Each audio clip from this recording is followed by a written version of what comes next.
कधीच नाही चुकणार तुमचे फेवरेट टीव्ही शोज झी5 सोबत, तेही एकदम फ्री। बरं, मिस्टर काहीतरी सल्ला देत असतील ना तुम्हाला, तुमच्या प्रत्येकीचा स्वभाव जो काही त्यांना माहिती आहे त्याच्याप्रमाणे तुम्हाला काय सल्ला देतात? माझा थोडा रागीट स्वभाव आहे, त्याच्यामुळे खूप घरी खूप चिडचिड होते ना तुमची? हो, मग ती कमी करायला पाहिजे ना? हो असं सांगतात ते? हो सांगतात, कारण त्यांचा स्वभाव खूप शांत आहे ना, म्हणून ते सांगतात जरा शांततेत घे. शांततेत. तुमचे मिस्टर आमच्यात म्हणतात मम्मा काय सांगतात ते ऐकायचं, पुढे नाही बोलायचं. अच्छा, म्हणजे त्यांनाही दहशत आहे तुमची? थोडीफार थोडीफार थोडे कार्यक्रम कमी करत जा असं म्हणतात होय. मिस्टर? माझ्या पण कसं मनासारख्या गोष्टी नाही झाल्या ना चिडचिड होते, त्यामुळे ते सारखं म्हणत असतात की जरा चिडचिडपणा कमी कर तुझ्यामध्ये. माझा पण स्वभाव थोडासा तापट आहे, थोडीशी लगेच चिडते जरा काय झालं की, त्यामुळे ते म्हणतात थोडंसं चिडचिडपणा कमी कर. माझं सुद्धा तसंच आहे, मी समोरच्यावर लगेच रिॲक्ट होते. होय, त्यामुळे त्या म्हणते तुझं राग थोडासा कमी कर. तुमचे मिस्टर काय करतात? त्यांची स्वतःचा बिझनेस आहे आमचा स्वीट मार्टचा. Sweet mart. हो. तुमचे मिस्टर? स्वतःचं युनिट आहे पंप स्टूल वॉल्सचं. रेडिओ सिटी FM ला आहे. हो, नोकरी करता? हो, अरे वा. सेल्स लेथ मशीन वर्कशॉप आहे तुमचं? हो. आमचे पत्रकारच आहेत आणि स्वतःची प्रिंटिंग प्रेस वगैरे सगळं. अरे वा.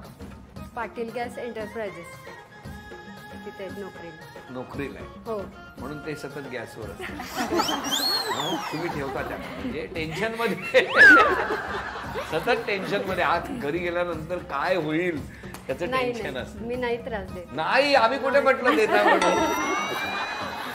पण तुमच्या संपूर्ण मैत्रीमध्ये आज तुम्ही अबोला धरला, कधी रागावला, कधी रुसला, पण तरी तुमच्या मैत्रीत कधी असा दुरावा नाही झालं. ह्याच्यापेक्षा तर मोठा किस्सा सांगायचा म्हटला तर जसं जास्त आगोपणा लहान मुलं करतात तसं आम्ही पण करतो. म्हणजे आता आम्ही कॅमेऱ्यासमोर सांगायला लागलो, ही माहिती नव्हता गोष्ट, पण आता आम्ही शेअर करायला लागलो. का तर आम्ही हे सगळं नियोजन करून ठेवलं की बाबा नाही आता सगळं बोलायचंच आहे आपल्याला. अरे वा. हो. तर आम्ही एक वेळ देवाच्या नावाखाली सुद्धा आम्ही गोवा सुद्धा फिरलेलो आहे. सगळ्या जणी? घरी माहित नाही. आजपर्यंत माहित नाही नव्हतं. आता माहित होणार, आता घरी गेले की माहित होणार. मजा केली असेल. तेव्हा गोव्याला गेलात तेव्हा स्टेटस बिटस ठेवलं नसेल? मग देवाला ठेवले फोटो जास्त काढायचेच नाही म्हटलं का. फोटो पण म्हणजे फोनला सुद्धा बाजूला ठेवलं, जसं घराला बाजूला ठेवलं तसं फोनला सुद्धा बाजूला ठेवलं आम्ही. एन्जॉय की एन्जॉय. तुम्ही तुमचा आनंद लुटून हो. तो प्रवास कायम लक्षात आहे. हो. आणि 4 वर्षानंतर आता सगळीकडे घरात गॅस आता तिकडे कळणार. बघितलं 4 वर्षापूर्वी आम्हाला न सांगता मग तेव्हाचे फोटो कधी आम्ही काय म्हणणार, आम्ही काय तिथं बोललो गेलोच नव्हतो आम्ही असं सांगणार ना. त्यामुळे म्हणजे परत खोटं. मग तेच असतं ना, एक खोटं लपवण्यासाठी 10 खोटं बोलावेच लागतात. म्हणूनच पहिलंच खोटं बोलायचं नाही.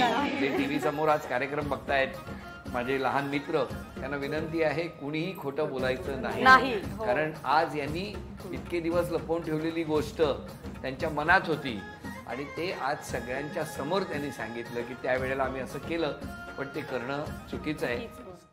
झी5 ॲप डाउनलोड करा आणि पहा सर्व एपिसोड्स एकदम फ्री।